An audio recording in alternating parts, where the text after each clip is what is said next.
Mjög góðan dag þið öll og við viljum óska okkur til hamingju sjálfum fyrir þessari blessun sem að Guð hefur gefið okkur. Mjög stórkostleg blessun. Þetta er mjög stór blessun sem að Guð hefur gefið okkur á þessum degi og sérstaklega fyrir bræðurnar og systurnar sem að munu safna saman hér á þessari kirkju.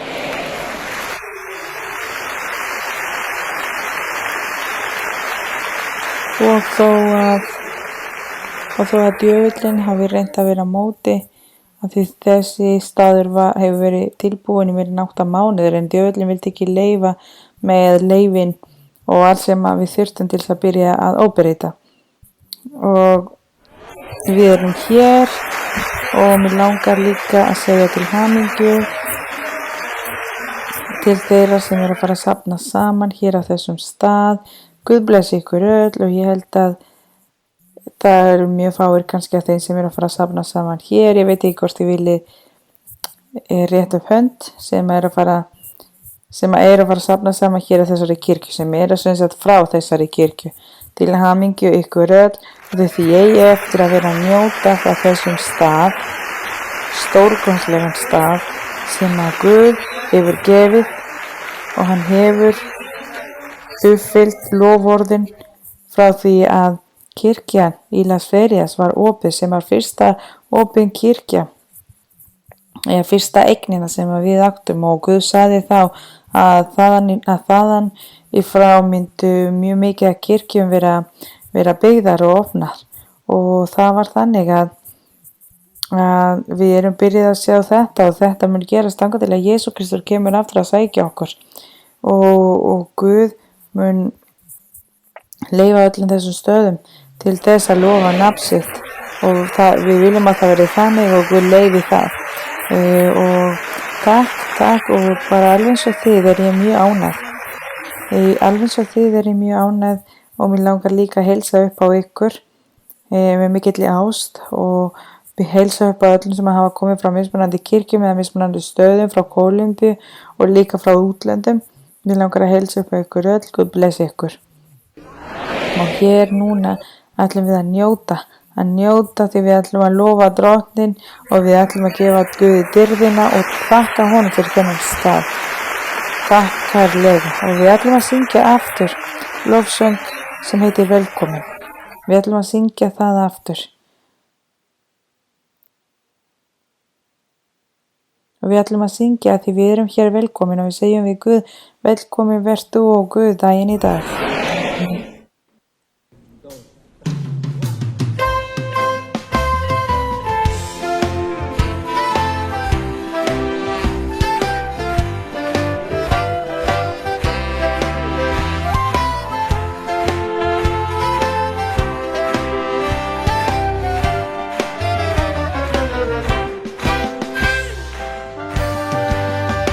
Con gran gozo y placer nos volvemos hoy a ver.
dýr sé Guði. Takk sé, þökk sé okkar Guði. Þökk sé okkar Guði, þökk sé Drottinn. Heiðurinn sé fyrir okkar Guð daginn í dag. Dýrðin og heiðurinn sé fyrir hann. Og Guð blessi ykkur öll og ég verð með ykkur aftur eftir nokkra mínútur.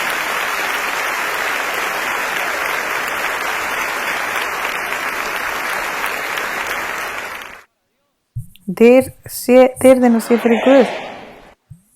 Og í dag erum við mjög stóra viðburð. Og við sem börn Guðs erum sem skreytingar hér. Og systir María Luisa er hér líka með okkur sem er mjög mikilvæg aðila fyrir Guð.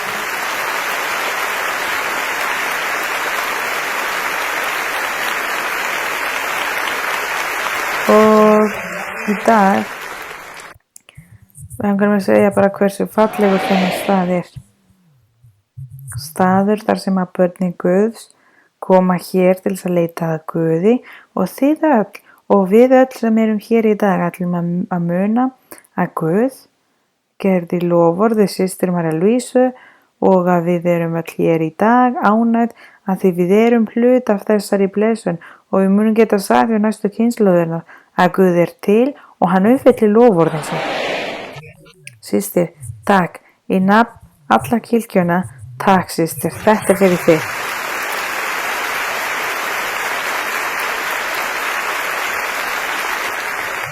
Guð blessi ykkur öll, bræður og systur. Og dýr sé Guði fyrir þennan stórkostlega blessun. Takk og Guð fyrir að vera svona góður og fallegur við okkur. Við elskum þig og viljum gefa þér dýrðina. Við viljum óska systur María Luísa til hamingju fyrir þann stuðning sem að Guð hefur gefið þér til að geta keypt svona fasteign fyrir kirkjuna og við viljum gefa henni klapp fyrir stuðningin sem að Guð hefur gefið henni vegna hjarta hennar. Og við viljum líka gefa viðurkenningu fyrir bróðurinn Luis Eduardo Moreno fyrir stuðningin sem að Guð er að gefa honum og fyrir hjarta hans. Þið megið fá ykkur sæti og við ætlum að heilsa fljótlega upp á prestanir sem eru hér innanlands. Við náum ekki kannski að fara yfir alla en komiði með eiginkonunum ykkar. Allir sem eru hér frá mismunandi fylgjum hér. Verið velkomin. Þið koma frá Amazon alla leið til Vichada sem er San Andrés eyjan. Risaralda, Quindío, Putumayo, Norte de Santander, Huila, Chocó, Cesar, Popayán, Casanar, Caquetá, Caldas og allir sem sagt öll fylki eru hér, verið velkomin. Og í dag var búin að bjóða prestani frá Bogotá að vera hér, þeir eru hér og samt eiginkonunum sínum.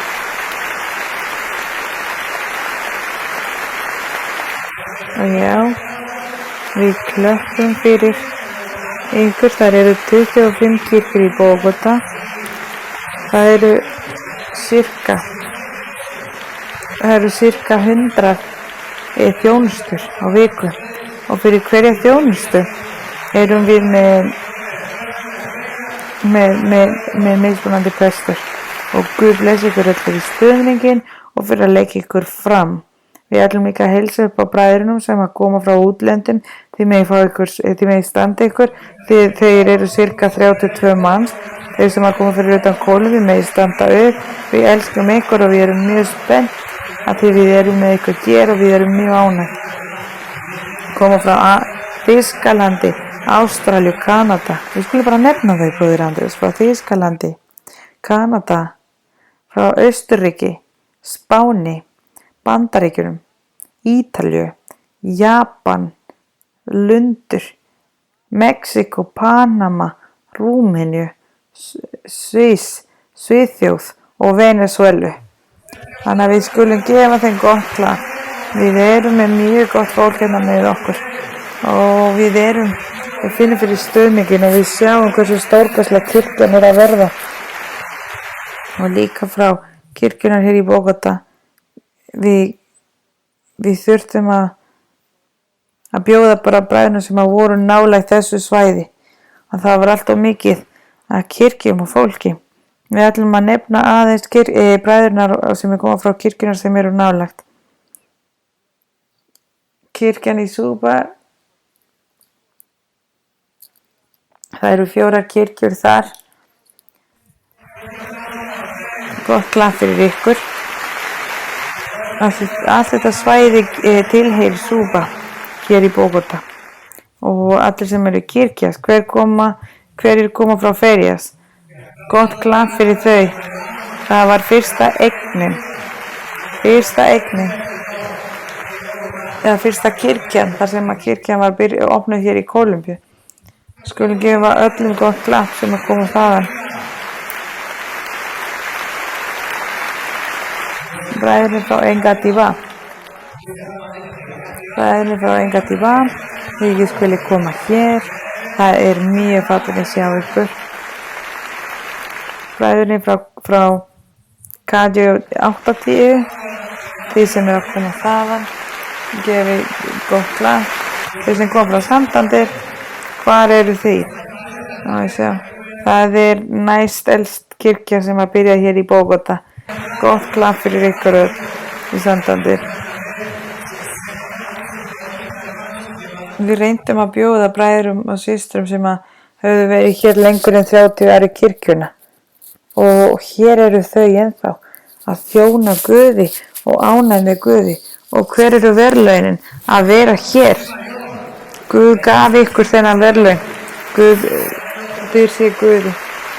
Þetta eru loforðin hans Guðs. Kirkjan í Orquídeas. Þið eru þarna upp. Mjög gott klapp handa ykkur. Guð blessi ykkur öll. Og hvar eru bræðurnir úr Prado sem er þessi kirkja? Þið eru mörg, já. Hvar eru börn Guðs? Réttið ykkur, já. Ánægð. Er það ekki, bræður og systur? Guð blessi ykkur og dyr sé Guði. Ok, bræður, við ætlum að kynna. Ég held að við séum fyrst að fara að syngja. Syngja lofsöng til Guðs. Hversu fallegt, og ég held að við viljum öll syngja. Þannig að við ætlum að halda fram að sitja. Og við ætlum að syngja lofsöng 115 sem ber að titli Jesús er allt fyrir mig. Og við ætlum að hugsa Guð, að íhuga Guð, að syngja og að finna fyrir hans viðveru í okkar hjarta.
Lofaðu sé nafni Guð. Dyr sé Guði. Og við skulum gefa orkestrinum gott lag og þeir sem eru að syngja. Þeir eru flestir prestar sem að þjóna Guði með andlegum gjöfum líka. Það er eitthvað sem er mjög fallegt. Og ég gleymdi að nefna líka frá Kínu. Það er presturinn sem er presturinn í Shanghai er hér. Maður standa upp, bróðir. Og við skulum gefa hann gott klapp. Hann fann mjög góður stað fyrir kirkjan þar í Shanghai. Og nú ætlum við að gefa viðurkenningu á verkefni að þjónustu sem það þarf að viðurkenna. Bróðir César Moreno ásamt konuna sína.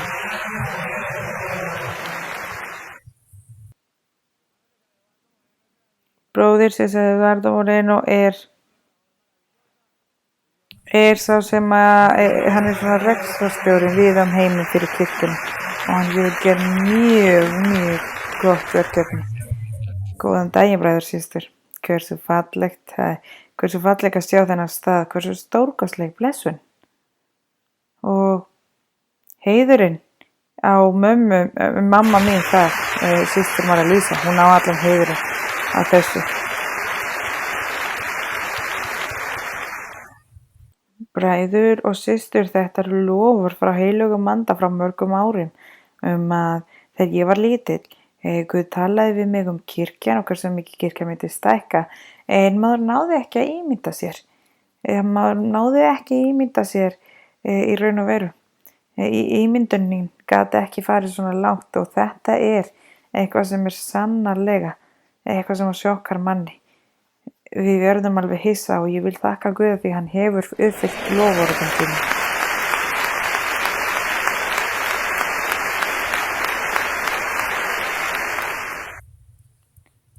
Bræður og systur, það er mín ánægja að sjá hvernig kirkjan hefur stækkað og við vitum öll að í Kólumbíu og við heimi höfum við verið að kenna orðið út allt og mamma mín er alltaf að ferðast og við erum að reyna að byggja kirkjurnar fljótt svo hún gæti komið að heimsækja þegar við opnum nýjar kirkjur. Það er trikkið. Hún kom í gær og hún er hér í dag og fer síðan á morgun. Þannig að þið sjáið. Hún er alltaf að ferðast. Og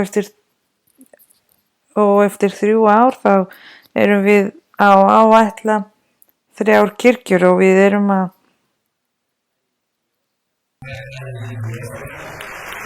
að skipuleggja fleiri kirkjur hér í Kólumbíu. Af því systir mín Perla og bróðir minn Óskar tóku hana til sín. Mamma mín sagði alltaf hún sagði, þegar ég fæ ríkisfangið í Bandaríkjunum þá skal ég koma aftur til landsins og búa hér. En ég held að hún hafi gleymt því. Hún hafi gleymt þessar lofur. En þó hún sé ekki hér alltaf erum við mjög ánægð. Því ég veit að hún er mjög ánægð þar sem hún er. Þar sem hún er lífið aðeins auðveldara. Hér er djöfullinn alltaf að koma á móti okkur og gera lífið ómögulegt og það er alltaf eitthvað nýtt að koma upp. Þó það sé eitthvað tengt byggingunum. Eins og til dæmis hér, kirkjan var tilbúin fyrir 8 mánuðum og það vantaði bara rafmagnið. Og verfræðingurinn sagði það eru 15 dagar að mestu leyti í mánuð og djöfullinn reyndi að stöðva þetta en við unnum baráttunni loksins á endanum með hjálp margra bræður sem eru hér.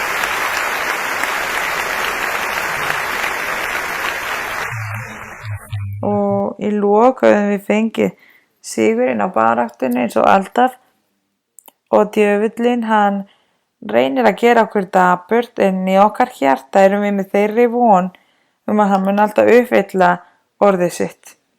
Og til dæmis í Chía opnum við kirkjan þar líka fyrir sirka 2 mánuðum.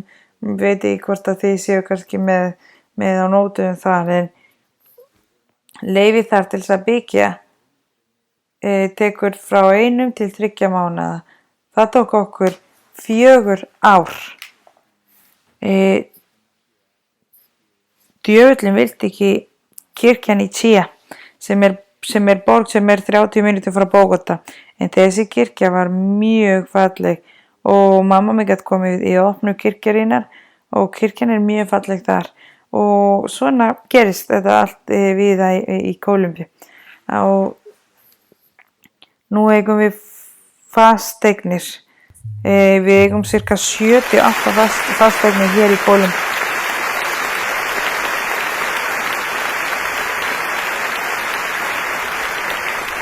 Og hér í Bogota erum við að byggja 12.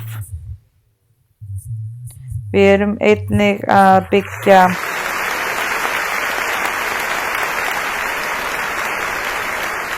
Ég man líka eftir að þessari lóð, þegar við keyptum lóðina,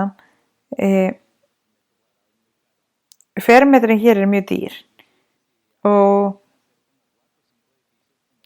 þeim langaði að gera einhverju 4 eða 5 byggingar með 40 eða 50 hæð og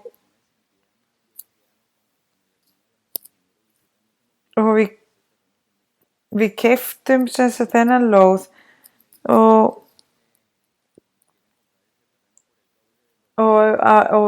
bróðirinn sem að hjálpaði mér að kaupa, okkur byrjaði að líða svolítið illa því við eyddum mjög mikið af peningum með þessari lóð og árið eftir var okkur gefið tilboð fyrir 2-falt af þessum peningi og ég talaði með mömmu og hún sagði nei, ég vil að kirkjan verði þar og þökk sé Guði, hérna er kirkja þessum fallegu stað.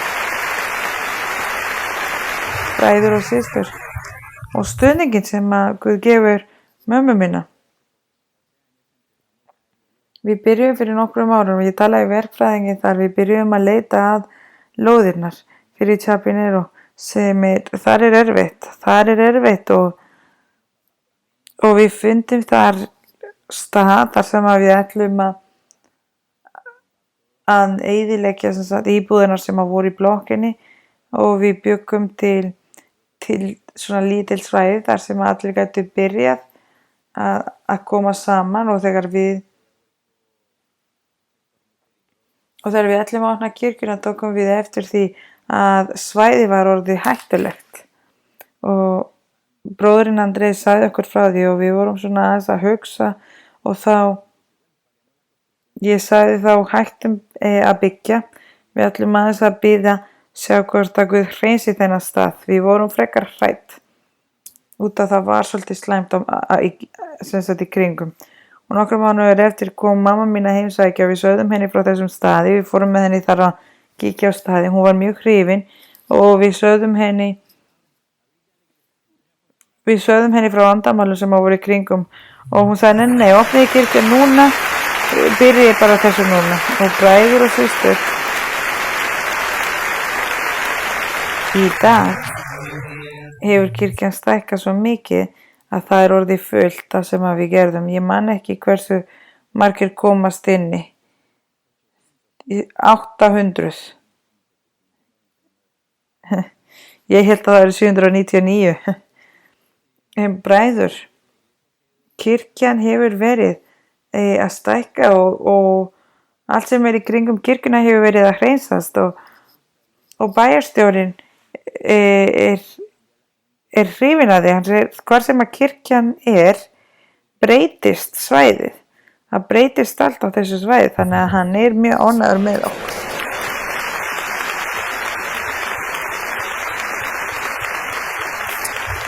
Og eins og ég var að segja ykkur, í útlöndum, þar erum við líka með cirka 25 fasteignir sem að við eigum þannig að við sjáum stuðningin frá Guði sem að hann gefur systur María Luísu. Eins og stendur í Biblíuna, við munum þekkja þau fyrir ávextur sem þau gefa. Það er það sem að Guð segir.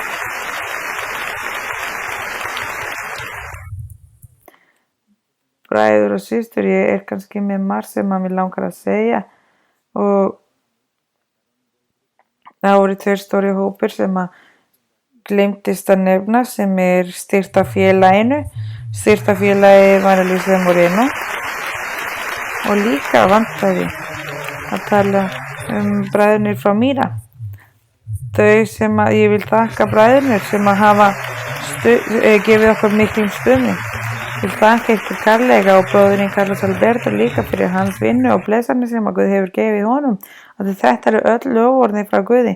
Takk kærlega bræður og systur og Guð blessi ykkur öll. Bróðir César, takk fyrir. Guð blessi þig. Og systir Angela Oviedo sem varaforstjórinn kirkjarinnar. Hún gerir mjög stórkostlega verkir í kirkjuna. Góðan daginn, bræður. Hversu ánægjulegt að sjá þennan stað, svo fallegt, þennan kastala.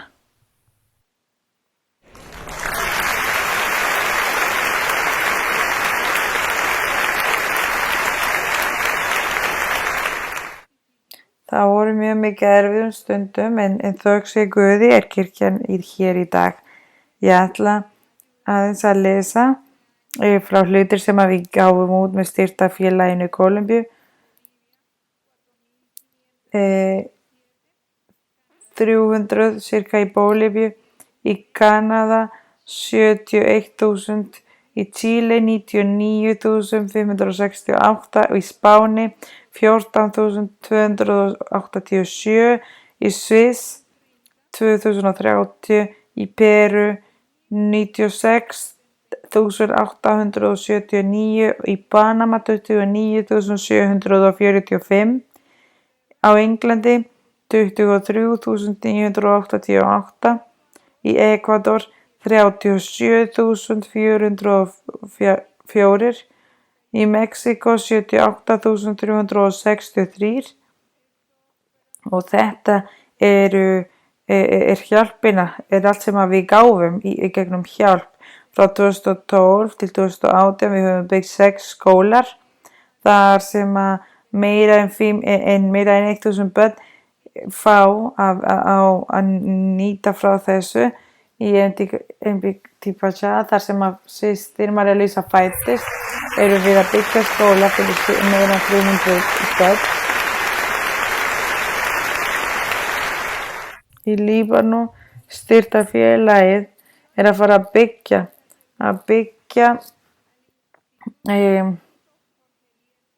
byggja sem sagt iðnaðarverkstæði sem að mun hjálpa 640 nemar. Og einnig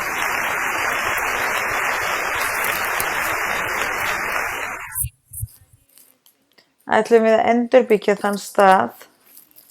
En það sem fallegt við þetta að bróðir Luis Moreno, hann fór í þessum skóla þegar hann var ungur.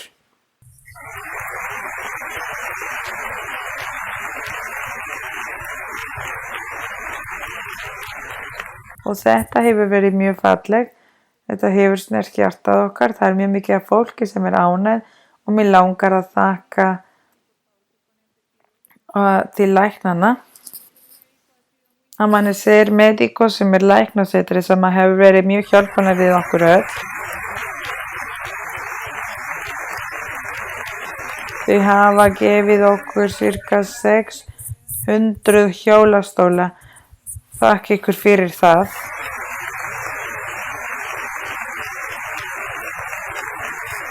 Og stafir og mjög mikið af hlutum sem að fólk hefur getað notið. Fólk sem að þarf að vera hjólastólum sem að þurftu að leigja mánaðarlega til þess að geta nota hjólastólinn. Í dag þökk sé Amanecer Médico læknasetrið þurfa þau ekki lengur að leigja þessa stóla. Þetta hefur verið mjög fallegt og bróðurinn Jessin, ég vil þakka þér og allan hópurinn að því þau sem gefa okkur ráðleggingar með teikningarnar og skólar og við viljum þakka þeim.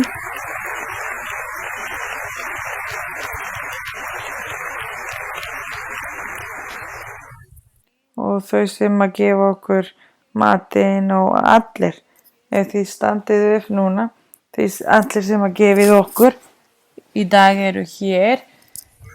Við ætlum að klappa fyrir þau. Takk fyrir.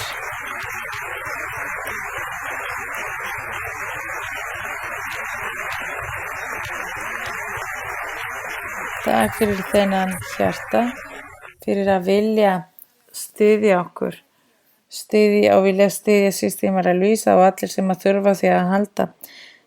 Okkar læknar, standið upp. Takk að því þökk sé ykkur. 90, við höfum getað gert 90 ráðstefnur eða 90 hópar þar sem við förum að hjálpa fólki sem að fara að því að halda. Og þetta er bara hluti af því. Þetta er bara hlut af þeim læknum sem eru að hjálpa okkur, sem eru að styðja styrktarfélaginu. Þökk sé ykkur. Við höfum getað gert 90 heimsóknir við á landið á þessum árum. Og dýr sé Guði, stuðningin frá systir María Luisa hefur verið stórkostleg. Þið hafið getað séð töluna bara frá þessu ári. Og nú ætla ég að skilja ykkur eftir að því það er svo margt sem að gerist, en ég veit að þið mér liður og þið viljið hlusta á fleiri veiknisburði. Guð blessi ykkur öll. Dýr sé Guði og takk fyrir systir Angela og bróðir César. Guð blessi ykkur öll. Nú ætlum við að kynna fyrir ykkur bræðurnir sem eru að sjá kirkjan í Bandaríkjunum. Og systir María Luisa hefur gert stórkostleg verki þar í Bandaríkjunum og systir Perla. Góðan daginn bræður og systur, Guð blessi ykkur öll. Ég er mjög ánægð. Hversu sérstaklegur dagur og ég þakka Guði. Ég vil þakka Guði því hann leyfði mér að koma hér að njóta með ykkur frá þessari stórkostlega blessun og sjá hvernig loforðin hans komu sig. Og við erum blessaðir og við erum með forréttindi að hlusta morðið hans Guðs og hann talaði við okkur hvernig kirkjan var að stækka við heiminn og að þeirri stund þegar við vorum svo ung, við ímyndum okkur þetta ekki svona mikið og það er mjög fallegt að sjá hvernig kirkjan stækkar og að sjá stuðningin á bakviði og ég þakka fyrir bræðurnir mínir og fyrir foreldrana mína, fyrir hjarta sem þið höfðu, fyrir þessum hreinum hjörtum.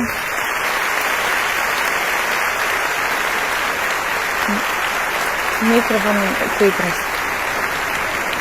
Og þessi hjarta,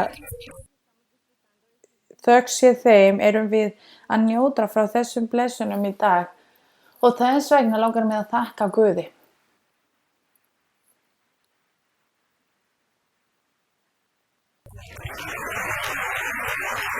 Í Bandaríkjunum höfum við séð stuðninginn og hvernig allt hefur stækkað mikið síðan að mamma mín er þar. Það eru 105 kirkjur þar, 11 fasteignir og fyrir stuttu síðan voru 3 opnaðir. Það er mjög fallegt að sjá blessanir frá Guði, svona stórar blessanir frá Guði í svona stuttan tíma. Og þetta var hlutur af þeim loforðum sem að Guð gerði í mömmu minni að við myndum kaupa aðrar kirkjur og það er það sem við höfum upplifað í dag og við viljum þakka Guði og gefa honum dyrðina fyrir þetta. Guð blessi ykkur öll bræður og systur. Takk systir Perla, falleg orð og falleg skilaboð. Núna kemur bróðurinn okkar Óskar.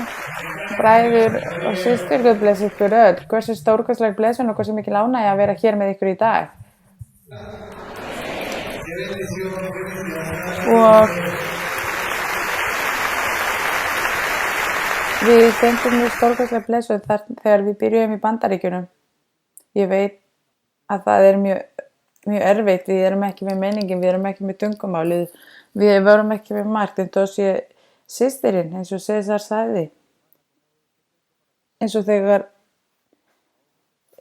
hann sagði, þegar þau spyrja hana hvernig finnst þér þessari kirkju, hún segir já, að þá þarf að kaupa það því Guð á eftir að blessa þann stað og svona gerast hlutirnir.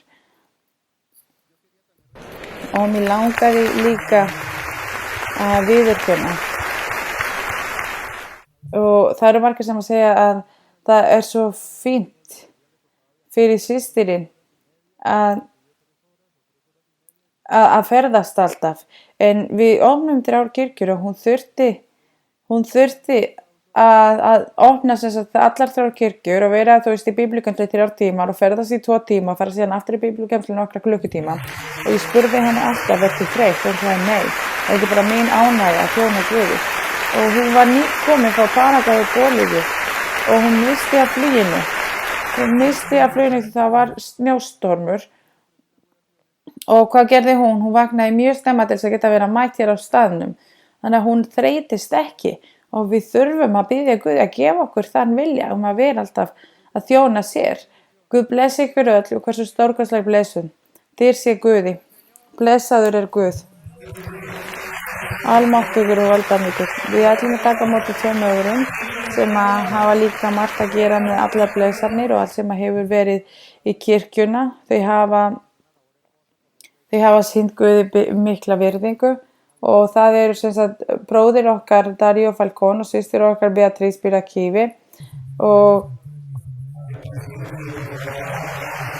endilega komið hér fram. Góðan daginn fyrir alla, Guð blessi ykkur öll. Hversu mikil ánægja að sjá allt þetta fallega. Af því að heilagur andinn sagði við okkur að það væru að fara að vera margar kirkjur víða heiminn og hér í Kólumbíu munu kirkjurnar vera allstaðar og ég sé það í dag hér að Guð að uppfylla loforðin sín með þessari blessun. Ekki falla og ekki leyfa ávinninum að taka allar þessar blessanir að því í hjartað okkur alltaf Guð og við þurfum að styðja leiðtoginn okkar sem systir María Luisa og börnin að vinna í kringum hana. Guð blessi ykkur öll og gefum Guð klapp. Bróðir Darío Falcón, gjör svo vel. Bræður og systur, góðan daginn, Guð blessi ykkur öll. Takk bræður og ég vil helsa upp að öllum. Þökk sé Guði að hann snerti 2 hjarta sem trúðu á Guð. Og daginn í dag erum við öll að njóta frá þessum blessunum. Takk systir María Luisa. Sannarlega ert þú stórkostleg kona, spámaður og postul í lífið okkar.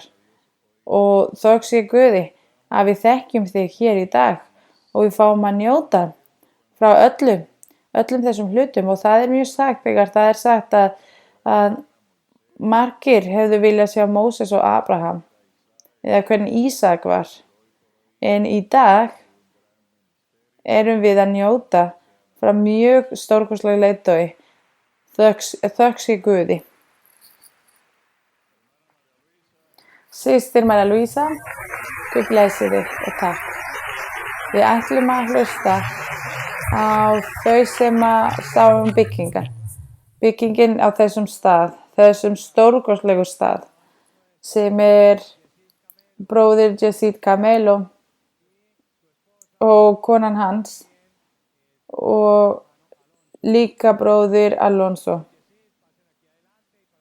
Bróðir Yesid komið hér fram svo að þið getið tala aðeins við fólkið. Við ætlum að gefa þeim gott klapp, þið hafa gert mjög stórkostlegt.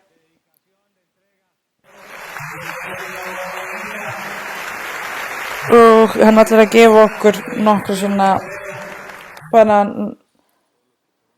upplýsingar.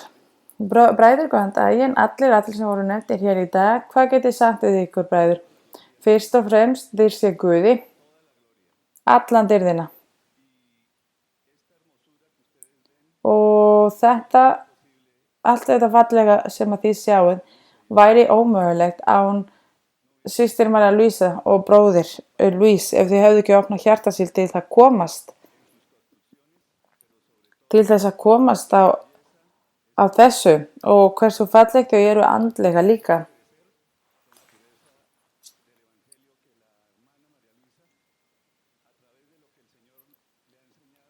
Og við viljum líka þakka systur Maríu Lísa fyrir allt sem að Guð hefur kennt henni með að leiða okkur, með að vera alveg eins alltaf.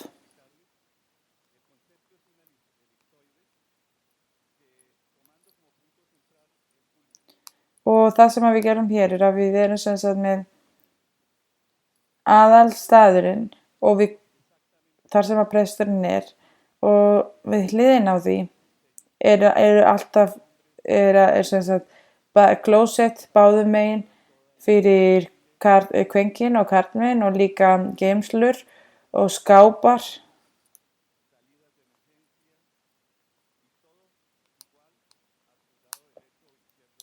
Og allt alveg eins ef þú horfir vinstra megin eða hægra megin. Og við náðum þessum stað 6.400 fermetrar og við náðum að nýta allan staðinn. Og við ætlum að setja bara eitt skjár til þess að sem sagt ná að eyða aðeins minna. Og þegar systirinn kom varum við með sem sagt aðalskjárinn og svo sagði hún og svo vorum við með sem sagt með tjald og varpari og hún sagði af hverju gæði svona léleg á þessum og ég sagði þetta sem sagt varpari, þetta ekki skjár og hún sagði nei, við kaupum það besta fyrir kirkjunni, fáðu bara 3 stóra skjár. Við erum líka með loftkæli, náttúruleg loftkæli sem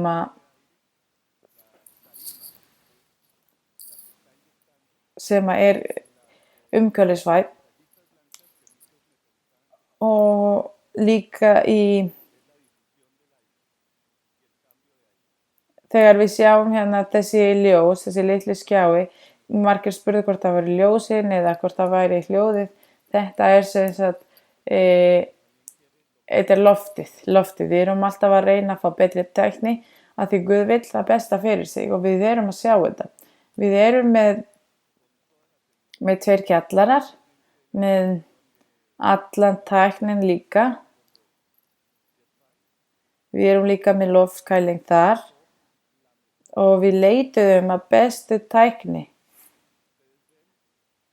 Og líka, við erum líka leituðum líka að byggja besta byggingin ef að jarðskjálft myndi gerast.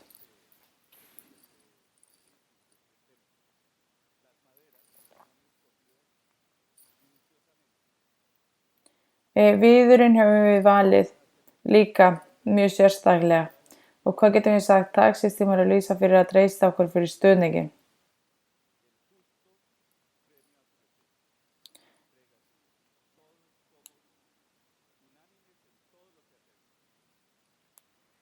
Og við erum allir saman í allt sem við gerum. Við viljum fá að njóta frá þessari gjöf sem að Guð gaf okkur með systur okkar.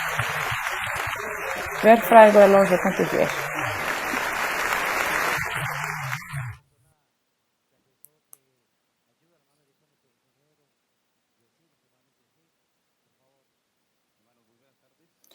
Bræður, góðan daginn.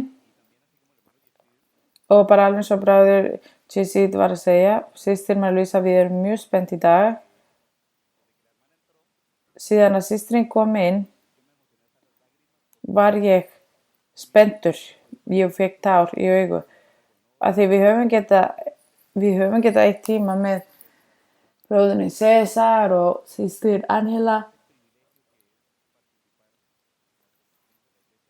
En það eru algjör forréttindi að fá að vera með að byggja kirkjurnar. Og þegar við sjáum þennan fallegur stað sem að Guð hefur gefið okkur, þegar við sjáum allt þetta, þá verðum við svo spennt að við fáum þar í augun. Ég ætla bara að gefa nokkrar tölur sem að gefa líka okkur hugmynd að sem hafa gert hér á þessum stað. Þetta voru sem sagt Þetta var lóð með 6.400 fermetrar og við gerðum 2 kjallarar með 3.000 fermetrar og það eru 600 bílastæði líka. Og til þess að búa til þessar kjallarar færðum við 40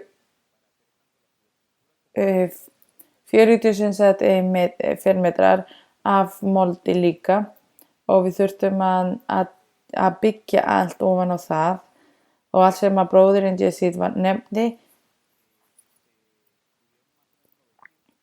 Það voru sirka 900 tonn af auka efni og 300 tonn af einhverja sem að sést ekki upp á loftið en sem yfir loftinu. Og þess að sjáið þá smá kúrfa í loftinu og það líka eitthvað sem að við hugsuðum úti. Þetta allt og fyrir utan tæknið og allt sem að við höfum nefnt, sem að bróðir Jessid hefur nefnt líka, endurspeglun á því hvað hjarta systir María Luisa fyrir kirkjan. Hún sem sagt vill alltaf það besta fyrir kirkjuna. Hún vill það besta fyrir okkur og hún vil að við séum alltaf með allt. Þannig að við þurfum að hafa í huga, við þurfum alltaf að leita að Guði alls staðar þar sem við förum og við þurfum að vera hlýðin börn og við þurfum að gera systir María Luisa og Guð okkur stolta. Guð blessi ykkur öll.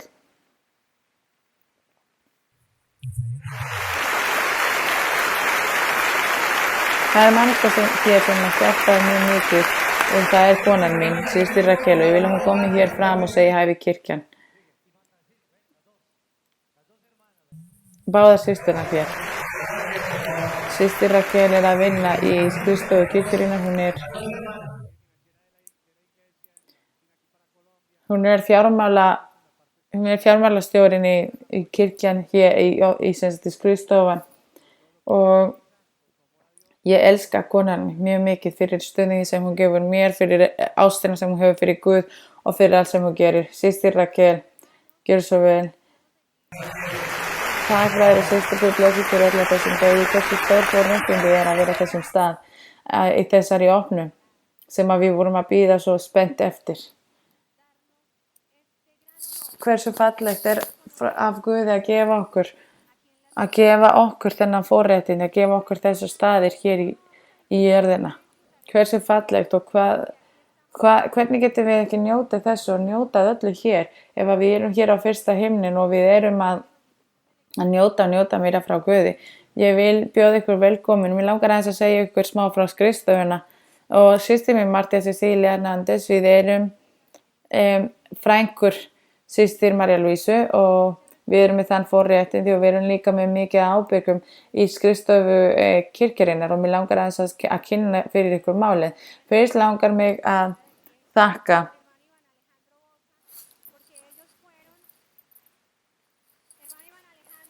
og mér langar sem sagt að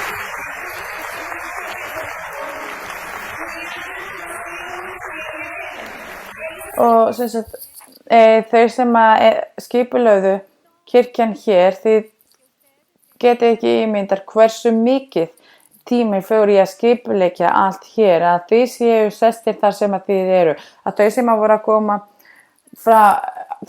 koma frá útlöndum séu hér og þetta er allt bara skipulagt með mikilli vinnu á bakvið og allir sem koma frá útlöndum og þau sem að koma líka frá innanlands sem koma héðan eru hissa því við höfum boðið fyrst og fremst systir María Luisu fólk sem að hafa aldrei verið boðin í biblíukennslum eða í opnun á kirkjunum og við viljum þakka Guði fyrir þetta allt.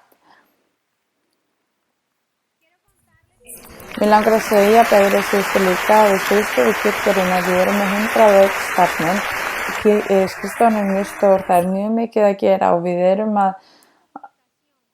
erum að stjórna kirkjan við heiminn. Ég, eins og systir Leonor sagði, ég er félagsráðgjafi, en systir María Luisa hefur kennt mér að reka skrifstofu kirkjarinnar, hversu mikið forréttindi og hversu mikið ábyrgð, hversu mikið vinna Guð gaf okkur. Og systir mér mun örugglega segja ykkur frá hennar hlut. Hún er aðalbókarinn og hún er líka lögfræðingurinn í skrifstofunni. Mér langar líka að segja ykkur að á þessum stundi erum við að túlka samtímis. Það eru bræður sem eru að koma frá Þýskalandi, þannig að bróðurinn Camilo sem er að koma þaðan líka frá Þýskalandi.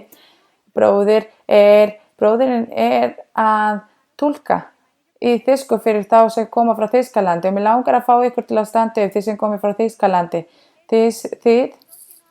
Það eru 2 sem tala ekki spænsku.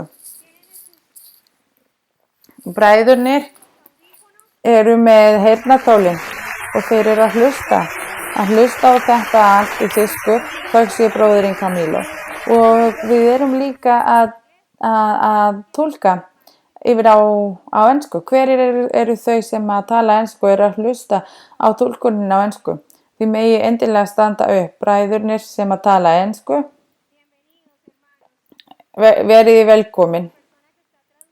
Og manneskjan sem er að túlka er sem sagt með hljóðið. Mér langar, það er mjög spennandi að sjá hvernig kirkjan er að stækka og að vita við erum einn í Kristur og að það er engin þjóðerni hjá Krist og að tungumáli getur verið öðruvísi. Að tungumálin á milli okkar og bróðurinn Gasú talar spænsku, annars hefðum við átt að líka gera að fá túlkun yfir á japansku. Bróðir Gasú, þú mátt alveg standa upp. Bróðurinn frá Japan sem er presturinn í kirkjan í Tókjó. Og konan hans, systir Vilma, sem er frá Mið-Ameríku og talar spænsku. Þeir eru prestarnir í kirkjan í Tókjó. Velkomin bræður og systir, Guð blessi ykkur öll. Bræður, í Kólumbíu erum við með 512 kirkjur. Og við heiminn erum við með önnur 423 kirkjur, þannig að það eru 935 kirkjur við heiminn og þar eru hópar sem eru ekki kirkjur sem að komast saman á íbúðum eða svona stöðum sem eru 115, þannig að það er að segja að það eru 1050 þar sem að allir safna saman að lofa Guði, þökk sé Guði. Af hverju segjum við þessa hluti? Af því það eru 1050 prestar og við frá skrifstofu kirkjarinnar erum við að koma saman og reyna að fylgjast með 1050 kirkjur og í Kólumbíu eru sumar kirkjur sem eru með 3 þjónustur daglega og þar eru sumar kirkjur þar sem eru 4 þjónustur daglega og fyrir hver og einasta þjónusta er 1 prestur, þannig að þessari tölu margfaldast að því við erum að minnstakosti 1050 og við erum allavega að minnstakosti 1050 prestar og Guð blessi ykkur öll því þetta er mjög stór ábyrgð að vera presturinn af lömbin Guðs, þökk sé Guði. Og einnig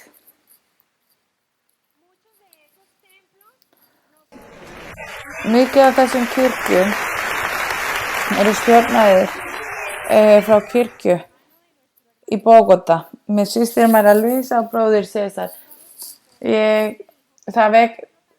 Bróðurinn Camilo sagði ykkur ekki frá, en hann sagði mér og honum var sagt, af hverju seturðu ekki þennan kirkja í keppni verkfræðinginn? Þetta var mjög falleg, við viljum bjóða þér að vera með í þessari keppni af því þetta er fallegur staður og þetta er alveg skilið að vera sett í bók fyrir söguna. Þetta er það fallegur staður og honum var boðið að taka þátt í einhverjum keppnum af því hann hafði þetta svo vel. Og kirkjur eins og þessar þurfa fólk til að reka það svo að þau geta virkað.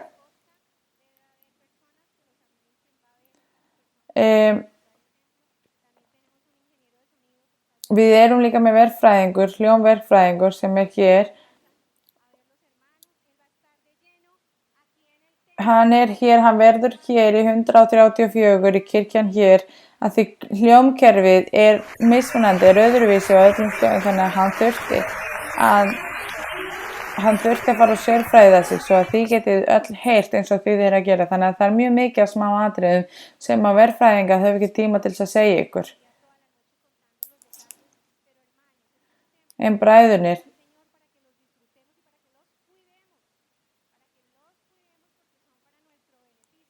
þannig að við þurfum að passa þennan stað því þetta fyrir okkar hag og við viljum þakka Guði systir María Luisa.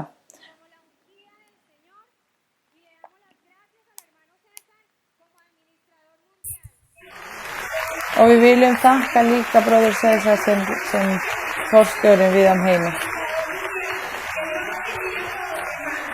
Góðan daginn bræður og systur, ég ekki með eins mikið af orðum á systur minni en kannski nokkur smá atriði sem að bróður César mundi mér.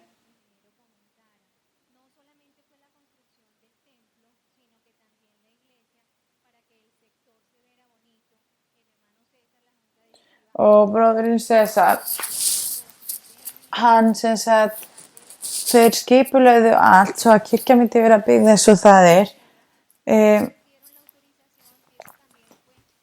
Þeim var sagt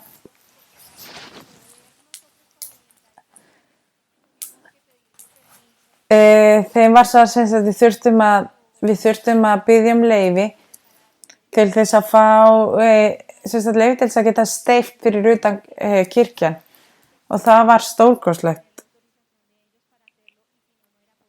og við fengum leyfi eftir nokkuð tíma.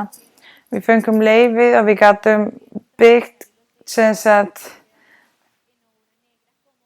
við gátum þá byggt allt í bílastæðunum og allt sem að systir Rakel nefndi cirka 1050 prestar sem að allir ásamt með trúendur við erum allir sameinaðir með heilögum anda með þessari kenning sem að systir María Luisa að kenna okkur og við öll tölum eitt tungumál andlega þannig að þó það sé hér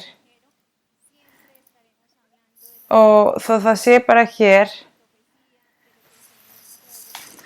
við munum alltaf vera að tala allt sem að Guð að gefa okkur allt sem að Guð hefur kennt okkur þótt sé kenningarnar frá systur María Luisa frænka og ég vil taka þér fyrir að hafa kennt okkur fagnaðarerindi. Guð blessi ykkur öll bræður og systur. Við viljum þakka ykkur og við ætlum að halda áfram, við ætlum að syngja mjög falleg lofsöng sem 133.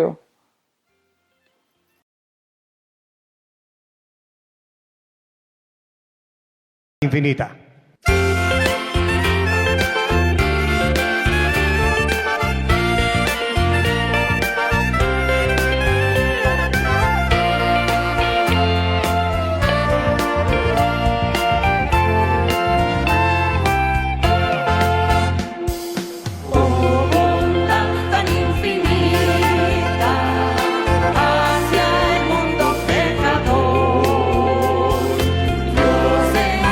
Cristo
Og blessaður sé Guð. Hversu fallegt að syngja fyrir Guð og lofa Guði. Og til þess að halda áfram ætlum við að taka á móti systur María Luisa sem að fara að biðja fyrir okkur og fyrir kirkjan og fyrir allt. Takk sé Guði. Takk og góðan daginn, bræður og systur. Guð blessi ykkur öll.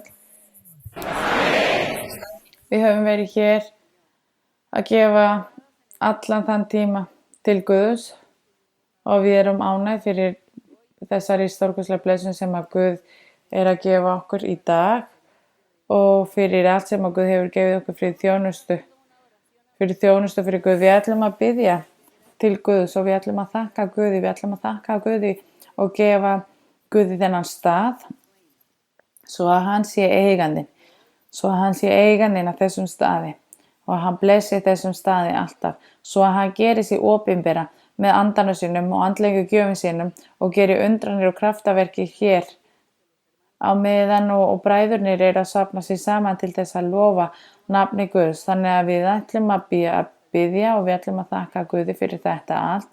Blessaður Faðir, valdamikill Faðir, réttlætur Faðir, og alveg eins og Sólómon bað og gerði hluti fyrir þig og gaf þér kirkjan fyrir þig að gera þig opinberan og fyrir þig að hlusta. Blessaður Faðir, stórkostlegur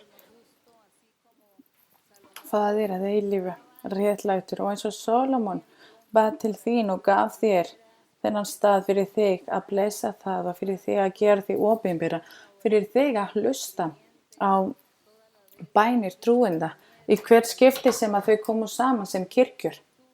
Og þú, ó Guð, þú hlustaðir á þeirra bæn og þú gafst þeim lofur, þú gafst Sólómon lofur að þú myndir vera á þessum stað að eilífu, að blessa, að gefa dýrðina, að gera því opinbera og að blessa alla sem að opnuðu hjarta þeirra fyrir þig. Þú, ó Guð, talaðir við Sólómon þann stað og hann skildi að þetta væri efnisleg hús, en þú varst ekki að tala þennan musteri, heldur varst þú að tala andlega musteri, kirkjan þín, þennan stórkostlega og fallega kirkja sem að 1000 árum seinna Jesús Kristur myndi koma að rísa upp og byggja fyrir orð þitt að rætast og fyrir loforðin þinn að rætast sem þú gerðir við Sólómon í hans bænir. Og Guð, og þess vegna í dag erum við ánægð, erum við stolt að tilheyra þinni kirkju, að tilheyra þinni sofnuður, tilheyra þessum verki, að því eins og þú sagðir, ó Guð, fyrir cirka 50 árum að þegar þú talaðir við 4 manns og þú sagðir að frá þessum litlum hóp mun ég rísa upp stóran söfnuð, mjög stór kirkja, ekki bara í Kólumbíu heldur víða heiminn, og þú hefur uppfyllt það og bænirnar og loforðin sem að þú gerðir við Sólómon eftir hans bænir þegar þú lofaðir honum að blessa musterið, að blessa kirkjuna og gera því opinbera og að þín dýrðina myndi vera á þessum stað að eilífu. Og við vitum að það er kirkja, við vitum, ó Guð, að Jesús Kristur safnaði saman kirkjan og að hann lofaði að vera í kirkjuna að eilífu, og nú hafa liðið meira en 2000 ár og við erum hér fyrir framan þinni nærveru, ó Guð. Og þú, ó Guð, sem sami Guð sem þú ert í gær, í dag og að eilífu, eins og Guð er valdamikill Guð sem er hér á meðal okkar, og þú ert að horfa á heiminn, þú ert að horfa á mannkyninu og þú ert að horfa á börn mannkynsins, ó Guð.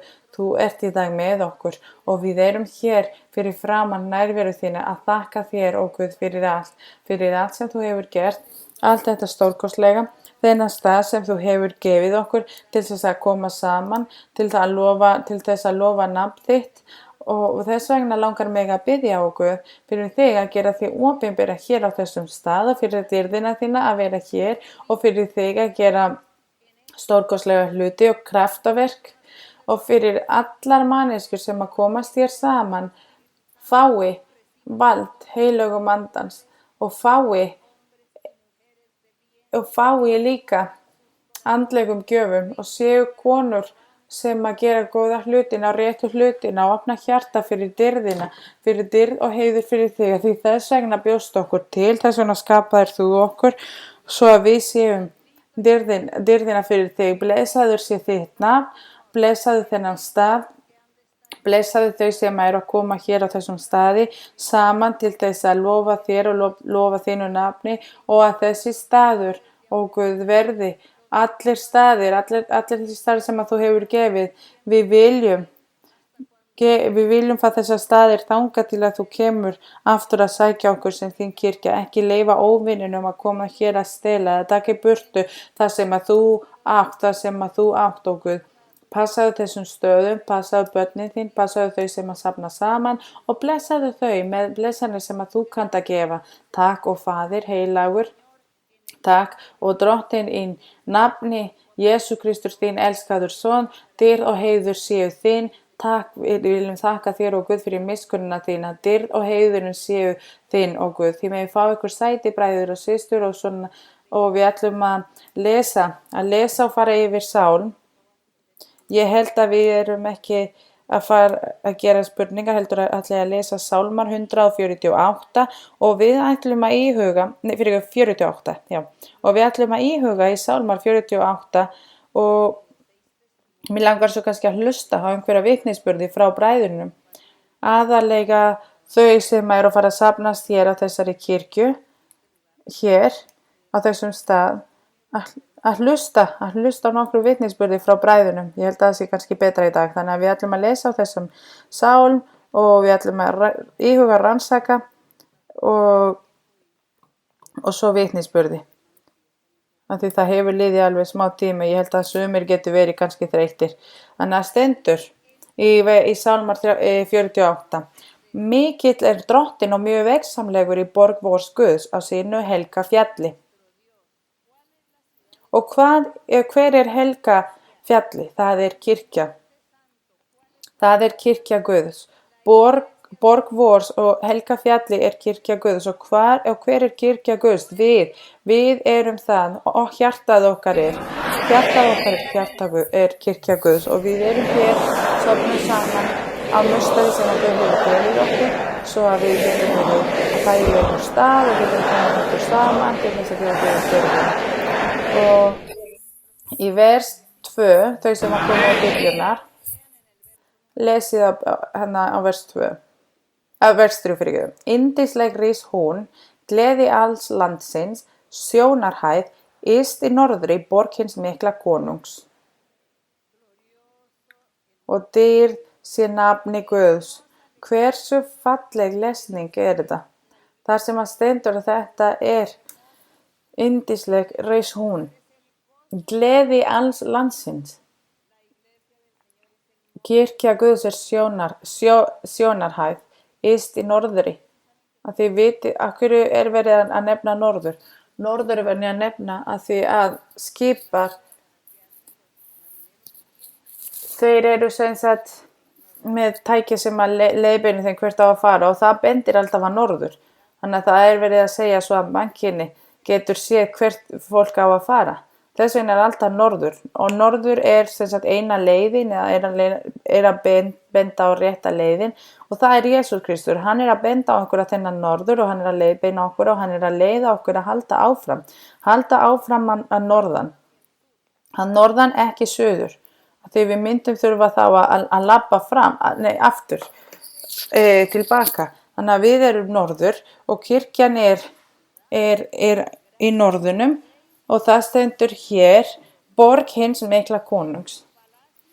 Og ef við förum í vers 4, Guð hefur í höllum hennar kungjört sig sem vígi. Hann er okkar vígi. Hann er okkar skjól. Hann er okkar styrk. Hann verndar okkur. Hann hjálpar okkur frá óvinum. Hann hjálpar okkur að týnast ekki. Hann hjálpar okkur á slæmum degi þegar vandamál er. Hann er okkar skjól.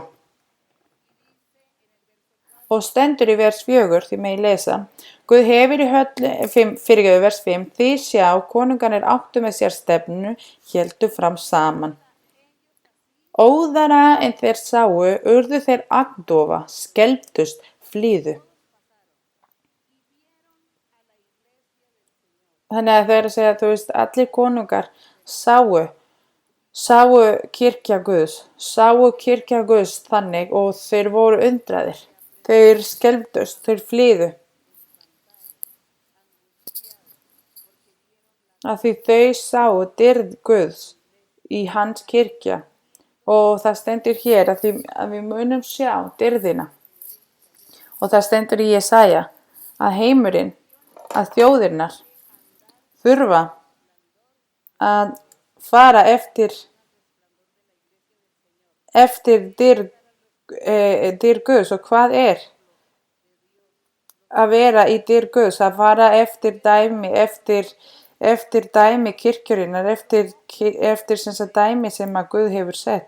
Þegar Guð bjó til Ísraelsliðið, hann gaf þeim lög, hann gaf þeim reglur. Hann gaf þeim allt sem að drottinn sagði við Móses. Allar þessar reglur og vitnisburðir og öll þessi lög, Guð bað honum að skrifa það og að gefa liðið það. Og hvað gerðist með hinum þjóðum? Hinar þjóðirnar byrjuðu að herma eftir þessum síðum og að herma eftir þessum hlutum sem að Guð hafði kennt Móses fyrir hann að kenna Ísraelsliðið. Og þeir æfðu og þeir þurftu að æfa sig og gera vilja Guðs. Og þessi siðir og þessi reglur og lög sem að Guð gerði og gaf Ísraelsliðið voru hermdir eftir af þjóðurum. Og daginn í dag sjáum við að allar þjóðir á öllum stöðum við heiminn eru með lög og ef við berum það saman eru mjög svipuð, eru eiginlega bara alveg eins. Og það verið að herma það sem í Biblíuna. Það verið að herma það sem að Guð sagði við Móses að maður þyrfti að elda þessar leiðir, þessum vegum til þess að þóknast Guði. Og allar þessar þjóðir, þó að þeir væru í burtu frá Guði, þá voru þær að herma eftir þessum hlutum og þeir voru að gera þetta til þess að þókna sínum styttum og sína guða.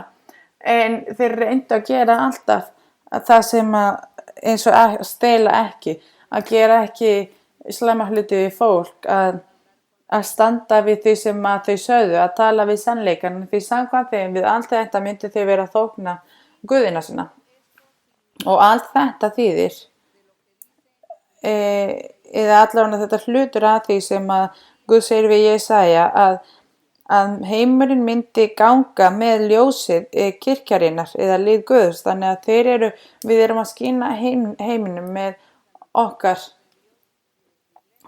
vitnisburð og þau hafa frá byrjunina lög og lögin þeirra eru mjög svipuð okkar. Þannig að og það stendur í lögum, þá sem stelur fer í fangelsi. Í sumum löndum sá sem að stelur þar þurfum að taka af honum hendi eða hann þarf að fara í dauðarefsingu. Þannig að við sjáum að þetta svona mjög svipað á milli.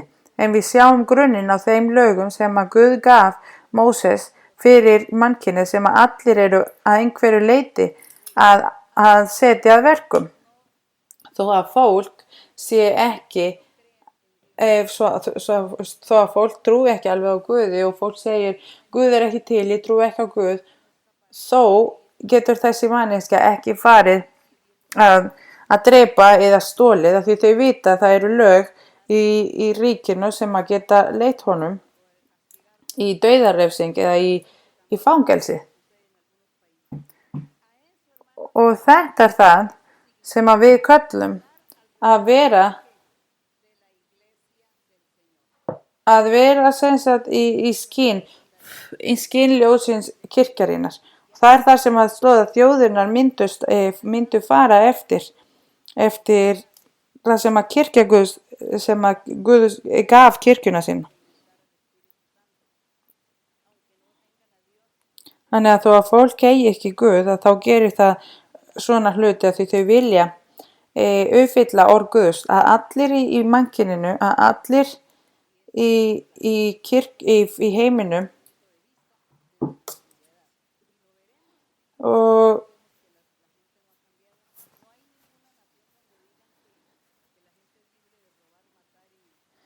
það er alls ekki, þú veist, fólk það er ekki neitt til land þar sem að fólk getur drepið eða stolið eða gert slæma hluti án refsingar. Þannig að þetta eru hlutir sem að eru byggt á því sem að stendur í Biblíuna. Þannig að þau eru að ganga í ljósi kirkjurinnar, í ljósi því sem að við gerum hér, og þess vegna stendur hér því sjá konungarnir áttu með sér stefnu, héldu fram saman, óðar en þeir sáu, urðu þeir agndofa, skelfdust og flýðu. Þannig að þeir heyrðu og sáu kenningin Guðs, þannig að þeir voru undraðir, þeir skelfdust og þeir flýðu. Þannig að þeir voru að fela frá andveru Guðs. Þeir voru hræddir. Og stendur, felmtur greip þá samstundis, angist sem jóðsjúka konu. Þannig að fólk hefur ekki þannig mikið frelsi, því þau eru raun og veru að fara eftir öllu líka sem að Guð hefur sett, þó að það vil ekki viðurkenna það. En sá sem að trúir á Guð, hann samþykkir og hann viðurkennir að hann trúir á Guð og hann fer eftir lög Guðs. Og í vers 8 stendur, með austavindinum brýtur þú Tarsisknurru.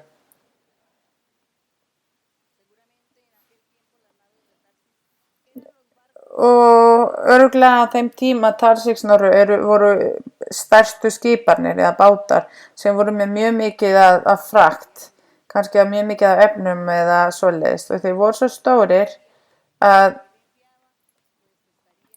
og það stendur að með vind sem að Guð sendi myndi hann brjóta þessi bátar. Og þetta var til þess að gefa meiri ljós á allt sem að Guð hefur. Og þar stendur á vers 9, eins og við höfum heyrt, svo höfum við séð í borg drottins, hersveitanna, í borg vors Guðs. Guð lætur hann að standa að eilífu. Og dyr sé Guði. Guð mun styðja kirkjan sín að eilífu. Og þess vegna getum við ekki farið. Við getum ekki farið út úr þessum hóp. Að því að þessi kirkja stendur þar er sem hópur. Við erum sem lítill hópur og þar erum við öll lömbin hans Guðs, og það segir Guð að við séum. Og hann er okkar leiðtogi, hann leiðir okkur, og þess vegna þurfum við alltaf að vera að taka á höndi Guðs, og við þurfum alltaf að vera með Guð í hjartað okkar og vera með honum. Við getum ekki farið frá Guði, að því við viljum ná eilífa lífið og við viljum vera kirkja Jesús Krist. Við viljum vera þennan fullkomna kirkja sem hann nefnir hér í Biblíuna, og við viljum vera hans kirkja. Og hann segir að þessi kirkja mun vera stöðug að eilífu, og þess vegna viljum við þakka Guði fyrir allar þessar blessanir. Við viljum þakka Guði fyrir að hafa gefið okkur sitt orð til þess að læra, fyrir að hafa kallað okkur, og hann er núna að styðja okkur stórkostlega. Hann er að bjarga okkur, hann er að verða okkur, hann er að blessa okkur, hann gefur okkur loforð og hann stendur við það.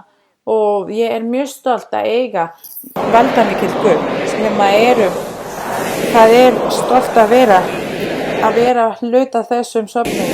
Og í vers 9 stendur, eða vers 10, Guð vér ígrundum elsku þinna inn í musteri þínu. Og haldið áfram með 11. Eins og nafn þitt, Guð, svo hljómi lofgjörð þinn til endimarka jarðar. Hægri hönd þín er full réttlætis. Þannig að hægri hönd þín er full réttlætis. Hægri hönd Guðs er full réttlætis. Ást, kærleika, miskunn, fyrirgefningar. Og þökk sé Guði að við séum hér, að þekkja hans vegur, hans fallegar vegur sem eru stórkostleg. Og á næsta vers, Sjónfjall gleðst, kirkjan Guðs gleðst, Júdadætur fagna vegna dóma þinna. Og Júdadætur kirkjan sjálf, en hér stendur að Sjónfjall gleðst Júdadætur. Þannig að það verið að tala kirkja Guðs, að því að Guð líkamlega hefur valið Jerúsalem sérstaklega til þess að vera hann valda, eða hans kirkja sem hann valdi, og hann valdi þetta fólk, og hann horfði á þau til þess að vera grunn, til þess að vera grunninn kirkjarinnar Jesú Krist, að því frá Júda kom Jesú Kristur. Og þess vegna stendur að þetta sé grunnurinn, og þökk sé Guði hversu fallegt að tilheyra okkar Guði, hversu fallegt að tilheyra kirkja Guðs, hversu fallegt að vera að við erum Júdadætur í andlegu tákn, við sé Guði. Og það stendur hér, kringið Sjón, gangið umhverfis hana, tellið turna hennar. Þannig að Guð var að lýsa kirkja eins og það bygging, eins og það er kastali, að því að hann segir, tellið turna hennar. Það er fyrir ímyndun að gera, fyrir ímyndun, og í huga Guðs kirkja hans stór bygging, kastali sem byggður af fólki, af kvennum og karlum sem að gefa hjarta sitt fyrir hann. Dýr sé Guði. Og í vers 14 því megi lesa, hyggið að múrgerðing hennar, skoðið hallir hennar til þess að þér getið satt komandi kynslóð.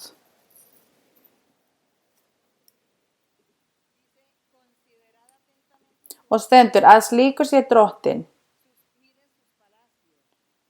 Eða stendur að skoðið hallir hennar til þess að þér getið satt komandi kynslóð. Hvað getum við sagt þessa múrgerðing eða hallir? Til þess að geta satt komandi kynslóðinnar, að Guð í hans kirkju eða í hans söfnuður, hann reis upp spámenn og postula, prestarnir og kennarar, til þess að fullkomna kirkjuna, fyrir Guð að gera sig opinbera með hans andlegu gjöfum, og að heilagur andinn að ríkja yfir. Í söfnurinn, og hann sá sem að stjórnar, sem að leiðbeinir, sem að leiðir okkur í gegn hans andi. Og það er það sem að við erum að fara að segja við næstu kynslóðirnar, að við og Guð gerir sig opinbera, og hann hann að ríkja yfir, og þegar óvinurinn kemur og allar að gera slæma hluti á móti okkur, að þá hjálparinn þar til staðar fyrir okkur. Og það er það sem við þurfum að segja við komandi kynslóðir, kraftaverkir og undanir og táknir sem hann Guð gerir í hans kirkju, í okkar líf. Það er það sem við erum að fara að segja við næstu komandi kynslóðir, svo að þau geta líka haldið áfram að leita sömu hlutina og eiga sama hlutina í kirkjan, í þeirra söfnum, og að þau geta líka sagt næstkomandi kynslóðir og svo framvegis. Dýr sé Guði, að Guð leyfi allar þessar óskir að rætast, og allar þessar hugsanir sem að við erum, að þau rætist. Og það stendur hér í 15, að slíkur sé drottinn, Guð vor, aldur og ævi mun hann leiða oss. Hann leiðir okkur, þó við deyjum, hann mun leiða okkur að eilífu, og hann til, og það eilífa lífið til, og það til eitthvað eftir dauðinn, fyrir þau sem að spyrja. Það eru mjög margir sem að spyrja og segja, og hvað mun gerast eftir dauðinn? Ætli það sé satt að við erum að fara í nýtt líf, eða það annar heimur, eða hvað ætli sé þar? Eða munum við bara hætta að lifa þannig sé. En Guð mun leiða okkur aldur og ævi, og það að því það líf eftir dauða, og það betra fyrir þau sem að hafa lifað með Guði, sem að hafa gert réttu hlutina að labba með Guði, dýrð Guði, og við þurfum að halda í hönd Guðs, og við viljum gefa honum dýrðina, og við viljum gefa honum dýrðina fyrir hans miskunn og fyrir allt sem hann gerir og fyrir hans orð og fyrir þennan frábæra lesning. Þökk sé Guði fyrir þetta. Nú ætlum við að syngja annan kór til þess að ljúka þessi dag. Svo að bróður að segja að syngja kór hér. Að syngja kór sem að vera nafni, ég veit að þú ert hér og Guð. Þannig að við ætlum að syngja hér, ég veit að þú ert hér og Guð.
Sé Guði, dýr sé okkar Guð.